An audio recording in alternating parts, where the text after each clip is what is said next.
Welcome to Bad Movie Beatdown. Hey, that's my intro bit! My idea, my intro, my crossover.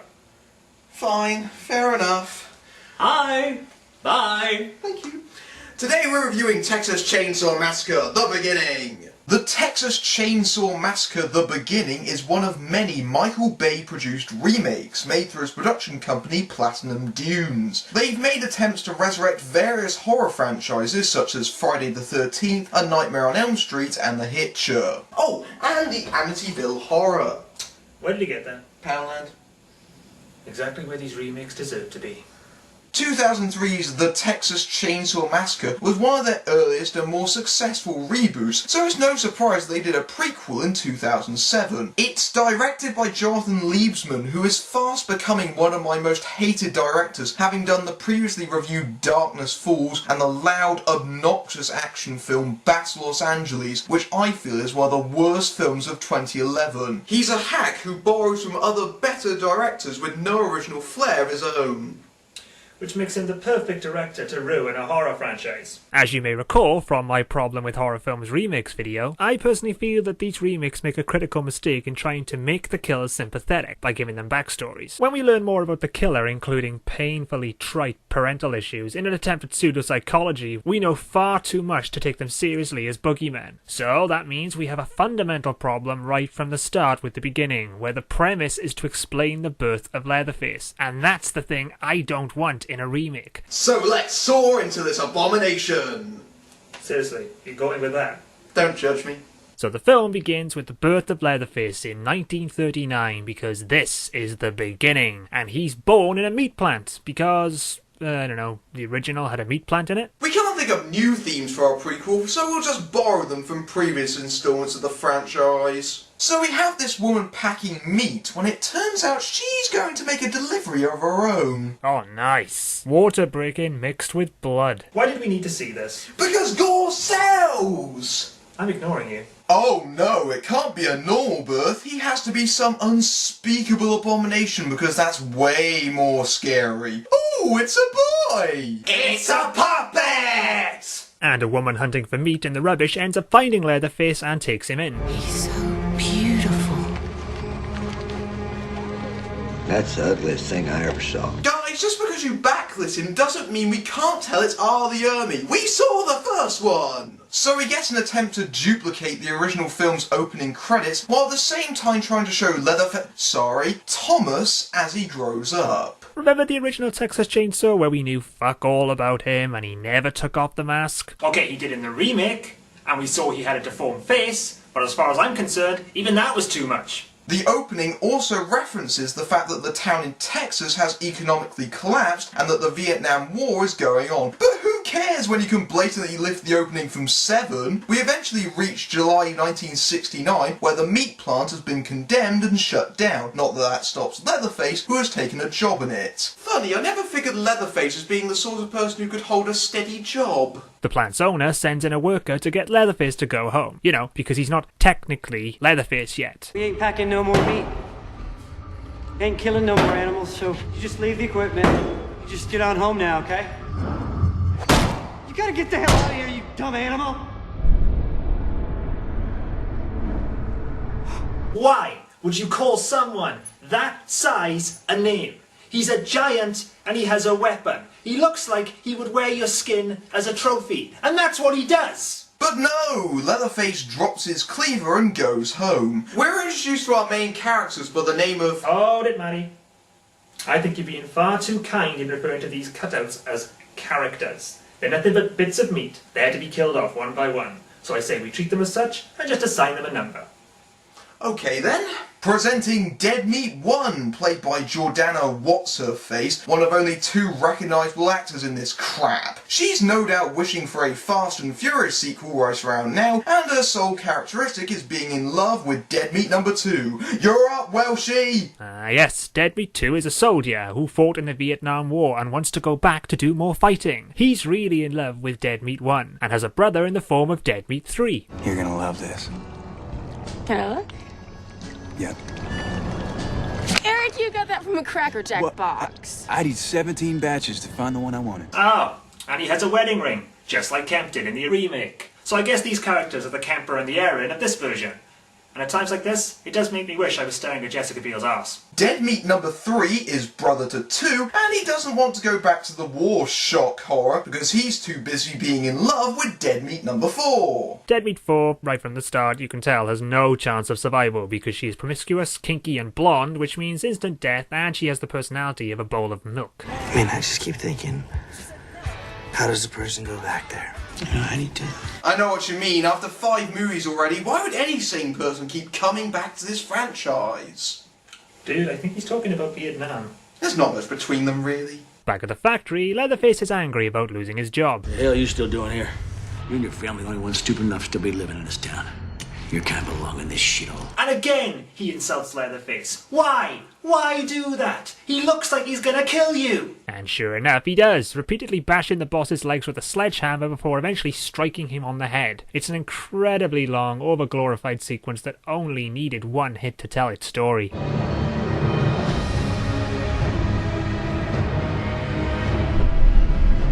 Ah, mystery solved. Leatherface got the chainsaw from his dead boss. I am so relieved that this part of his backstory was filled in. It makes him so much more terrifying.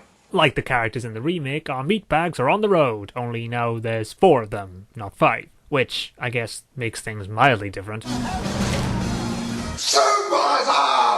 Suddenly, some bikers approach them and attack them before riding off again. What was the point of the biker scene? To let us know the filmmakers got all their period detail from Easy Rider. And yes, the film is name dropped. You know, the 60s. The police have discovered the plantation owner's body and ask Uncle Charlie, played by R. Lee Ermey, to help them assist in the capture of Thomas due to reasons of sloppy writing. Well, we know this sheriff won't last because, in the remake, Charlie was the sheriff. So now we get to see how that happened. I often ask myself, what makes a man a killer?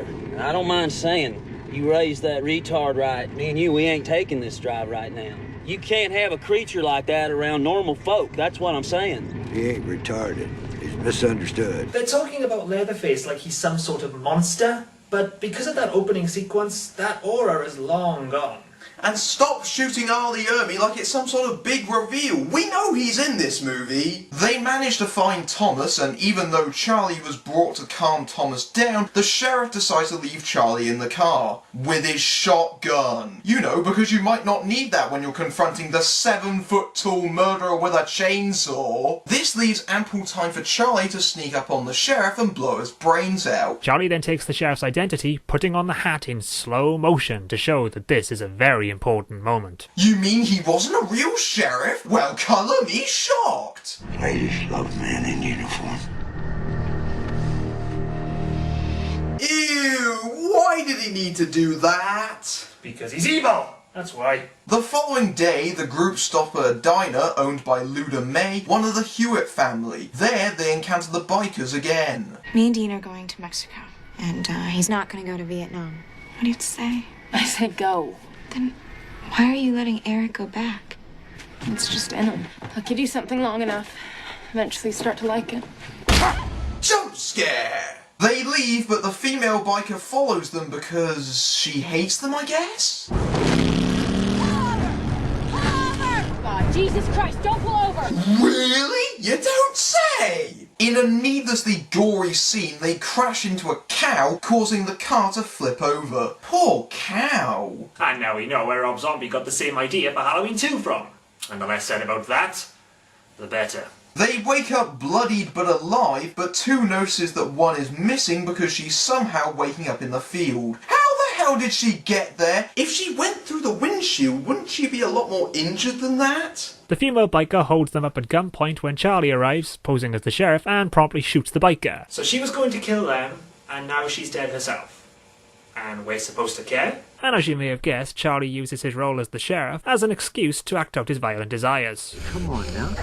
Come on. Sir, I ain't hurt you. Sir, please. See, he was a pervert in the first film, so in this one, he's got it even worse, because that's what the audience liked. Oh no, we can't have likeable characters in this movie. What the audience wants is more pain, more mutilation. You want it, you got it, and we're gonna rub your nose in it. Charlie discovers 3's burnt draft card and promptly tries to work out whose it is, with 2 lying and taking his brother's place. I'm more distracted by the way the scene is shot. It's all filtered blue and teal tones, just like a Michael Bay movie. It kinda takes the terror out when you think to yourself that it could easily take place in the same world as the Transformers movies. Charlie captures 2, 3 and 4 and takes them back to the Hewitt house, whilst ordering Monty to pick up the wrecked car, which one gets trapped inside. Ah, Monty from the remake. Only in this version, he has legs. I bet nothing bad will happen to those during this movie. One is taken to the house by Monty and manages to get under the car trying to escape.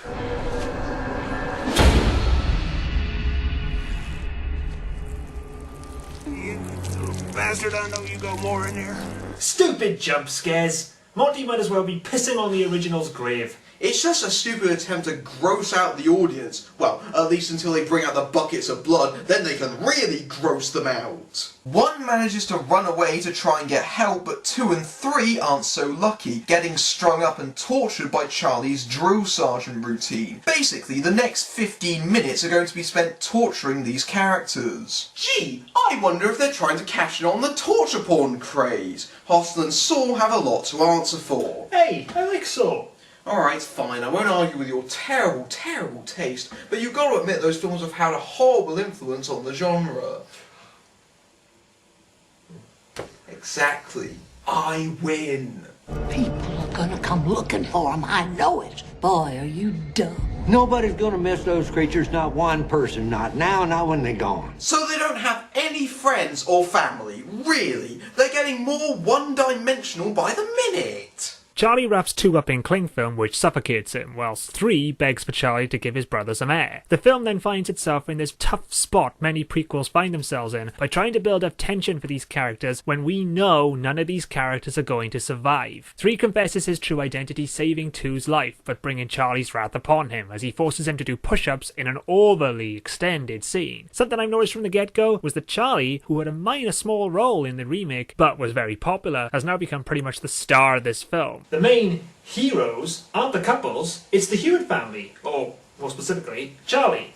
Another fine example of the torture porn influence, where the audience is actively cheering on the sadism. Inside the house, 4 is strapped to a table whilst Luda speaks to the tea lady. Why is she doing this? Why is she there? Because the tea lady appeared in the remake with no real explanation as to her connection to the Hewitts. So she's here to show that they're friends. Because, you know, we really needed to know that, didn't we? 2 manages to free himself and he comes to the aid of 4, freeing her. Fucking capsule! What the fuck are you doing? Hey! She can't move because she's fat! Way to break the scene with unintentional comedy, guys! The group try to escape but are completely useless. 2 gets knocked out by Charlie, 3 gets his foot lodged in a bear trap lying around for no real reason, and 4 grabs the truck but leaves the door open because she's an idiot, allowing Thomas to hook her through the breast and drag her back to the house. So Leatherface has the power of teleportation and super speed? Well, you know, a blonde has to be skewered in every single Texas Chainsaw movie. I mean, we wouldn't want to tamper with the formula of this repetitive franchise. No, no, no, no, no. Meanwhile, 1 manages to get to the open road and encounters the male biker, doing his best Peter Fonda impression. It's probably best not to ask where the others have gone, and he's not interested until 1 tells him that they shot his girl. And now we shall all marvel at the heroine's low-cut top. That's it. Okay, so what are we gonna do? I'm gonna get my girlfriend. No, what about my friends? Fuck your friends. You're on your own. You asshole! Okay, he's chased you down, harassed you, and insulted you. And you seem surprised he's an asshole. In the house, 4 is tied to a bed by a lusty Charlie. See, this is ironic because she did the exact same thing to 3 in her first scene. Yeah, let's not read into what that might mean. Don't you think you're gonna go anyplace, huh? I love you. See, in the movie's own subtle way, it's trying to let you know that he's a pervert. Did you get it yet? Downstairs, 2 is being taken care of by Thomas. And so we get this wonderful sequence that looks like it's directly derived from scenes in movies like Hostel, where Leatherface pins down 2 and then starts cutting open his arm. This is sick, not scary, they're not the same thing! Agreed. This is just a total gore-fest that adds nothing to the plot. One and the biker break into the house and the biker shoots Monty in the leg. Ah, so he got shot in the leg. That explains it. No, wait, it doesn't. Wouldn't he still be able to walk? The biker then grabs Charlie and demands the return of his girlfriend, while Charlie hollers for Leatherface, where we see Leatherface grabbing his saw. Now, we could make a horny joke here, but that would be a bit tasteless. Charlie takes the biker to C4, but soon discovers she isn't the one he's looking for. The biker goes to kill Charlie only for his gun to backfire, and that's where Leatherface attacks, and they fight, with the biker falling on the saw. Come on, Tommy! It's one of those assholes that used to fuck with you in the schoolyard, Tommy! So Leatherface used to be called Tommy, and used to get picked on in school. Here's your big bad horror icon, reduced to a bully little boy with bad skin. Nice fucking one. Jesus, I don't think I've ever seen you that angry, Welshy. It's hard to stay positive when one of your favourite horror characters is getting raped before your eyes!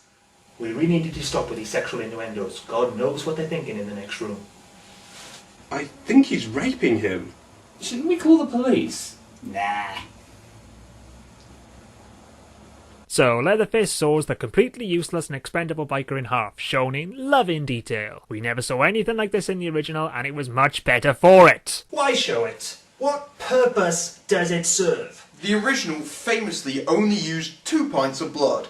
This one has enough to sink a blood bank. Take a guess which one's scarier. One manages to get downstairs whilst Thomas is away, trying to free 2 to no avail. Thomas returns to finish the job, slicing through 2's gut as 1 hides in horror under the table. I've been reviewing movies on this website for 2.5 years now, and I think this might rank as one of the most vile, detestable scenes I've ever reviewed. There's no goddamn reason why this needed to be so graphic and pointlessly mean-spirited. This is torture porn's legacy. Jordana What's-Her-Face being splattered with her boyfriend's blood. I seriously question anyone who finds this horse shit entertaining. And then, as if the misery wasn't enough, Tommy becomes Leatherface by slicing off 2's face with more drippy gore. Well, there's another mystery solved. A mystery no one ever asked about.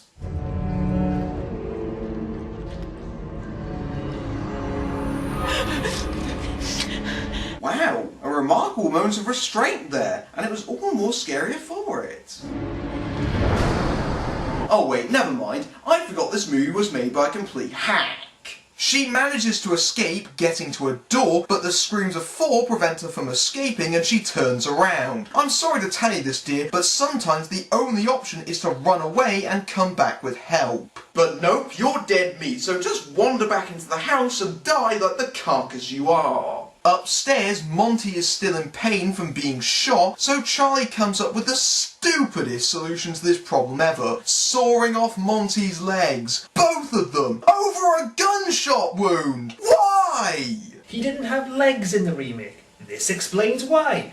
But it's not like he fell down the stairs, because that would make too much sense. Also, the wounds aren't cauterized, so shouldn't Monty be pissing blood all over the floor right now? Even the other characters think it's ridiculous. Just to clarify here, people, Leatherface has already sliced up 2 people with his chainsaw, and I'm pretty sure he didn't clean it before doing this. You just increased his chances of disease, you assholes! One tries to rescue 4. Real subtle ass shot you got there, guys. She tries to untie her, but soon gets captured, and what follows is probably the most blatant attempt to recreate the dinner scene from the original film, except with none of the original's unease. The original movie's dinner scene was a darkly comic freak show. This, by comparison, seems almost boringly tame and normal. Especially because now we know everything there is to know about them. I have a question for you. So I guess this one's for the table. You guys fuck all your cousins or just the ones you find attractive? Caught a hunch? But I don't think people used to talk this way in 1969. There's hardly any period detail. The way the dead meat are dressed, they might as well have stepped out of present day. We don't want to lose the youth market, oh no. Oh, and 4 has her teeth taken out. For a pointless scare, of course. It's especially pointless when you consider the very next scene, they slit her throat. Why? Because gore was needed. And what has this character brought to this movie? All she's done is whimper and get sexually abused. That's great female writing there. Having offed another piece of dead meat, Charlie orders Leatherface to drag one away, but she manages to grab a screwdriver and stab him in the back with it. You know, Leatherface may have been deballed in the remake, but at least he wasn't playing second fiddle. Somewhat ironically, the prequel, which was only designed to explore the Leatherface character, has somehow managed to completely destroy it, along with everything and anything that made him appealing and scary. Oh, and look! It's another borrowed scene from the original as the final girl jumps through the window and is being chased by Leatherface, except this time it's now being done with bad editing and bad music to tell us how scary it is. Things that were not needed in the original are now all over this mess, making it as lazy and as generic as possible. Meanwhile, 3 wakes up after a long period of being unconscious, unties himself and gets his revenge on Charlie. See what kind of soldier you are, Sheriff. One! Halfway doesn't count, dickhead! Is all you fucking got? Fucker! You killed my girlfriend! Fucking asshole! Fuck! And Charlie gets his tooth knocked out. Why? Because in the remake, he took out his tooth. And we all wanted to know why that happened, right? I'm pretty sure after being knocked into the wood that many times, he'd be more concerned with being dead than about his teeth. The chase makes its inevitable way to the meat factory from earlier, and yes, the movie reminds us of Leatherface's kill from earlier on, grabbing his car keys.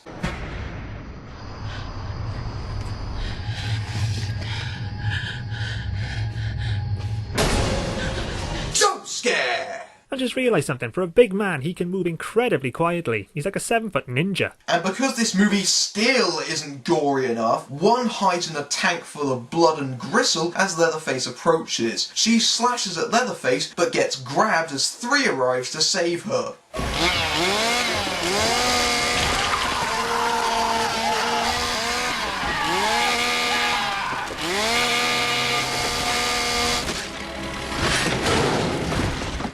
Check he was dead! You have the axe! And he got up remarkably quickly for someone who's just been hit with an axe. This isn't Leatherface anymore, this is Rob Zombie's Michael Myers. And so the chase continues like that never happened as she rushes to the car and looks like she's got away. She even finds a policeman. Of course, we know differently and this is all too good to be true.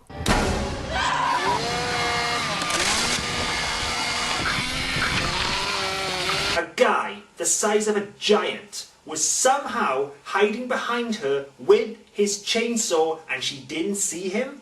How does that work? This is nothing but a fuck you to everyone who had to endure this piece of shit. The car swerves, killing the 2 cops just for added measure. With everyone now dead, the movie lurches to a finish with this final insult.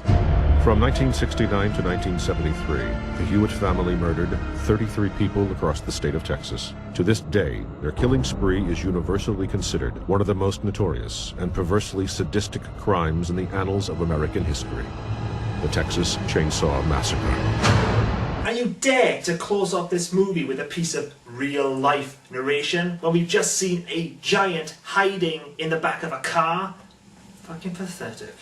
I mean, seriously, are you trying to pretend this is based on real events? Because the original was marketed that way 30 years ago. I mean, this constant stream of crappy sequels would have clearly indicated that it isn't true. This is a loathsome, contemptible movie. There is no reason for this movie to exist besides to cash in on the torture porn craze at the end, which it does with unrelenting sadism, licking its lips over every blood-splattered scene. It's not scary, it's perverse. It's the kind of movie that makes you question why you watch films when one can be put together with such a lack of wit or skill. It's poisonous. That's what it is. For a movie about Leatherface's backstory, it goes into relatively little detail. I suppose I should be thankful, but the end result is that he ends up playing second fiddle to Ali Hermy. They don't even get his character right. He's more like the Michael Myers of Rob Zombie's version than the Leatherface that I know. The movie exists solely for stupid gore scenes and to reference things in the remake that didn't need to be expanded upon. Hey, how dare you limey tit arses do a Texas Chainsaw Massacre review? Pardon?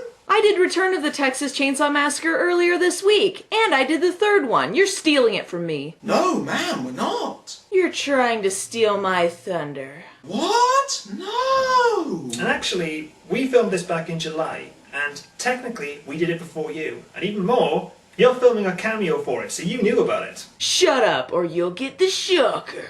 Sorry, ma'am. I mean, come on, you got the better deal. I mean, you're Kate Hodge, that guy from Dawn of the Dead, and Matthew McConaughey with a robot leg! And don't forget Renée Zellweger. She's no Anne Hathaway, but sweet, sweet Renée Zellweger. Well, yeah, those are pretty good. Yeah, and all we got was gore, and Jordana what's-her-face. Yeah, so if anything, you should be thanking us for reviewing this. I should, but I'll just laugh at you instead. You gotta review Texas Chainsaw Massacre the beginning. I'm Phil Bryan, and I don't like the Leatherface movie. I'm Matthew Buck, beating down bad movies everywhere. And I'm Welshy. That's your sign-off? Fuck you, I've only been doing this a few months. Alright, fine. Did I mention there's a Texas Chainsaw Massacre 3D coming out next year? Fuck. Did I mention there's a Halloween 3D? Fuck! Your misfortune is funny.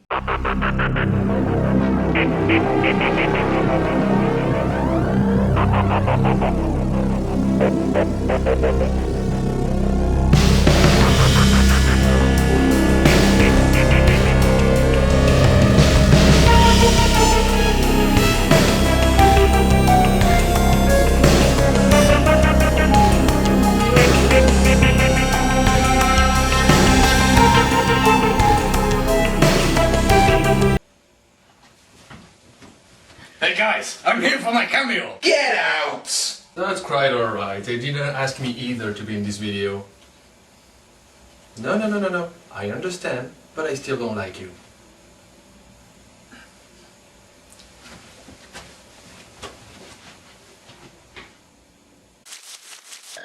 Shins!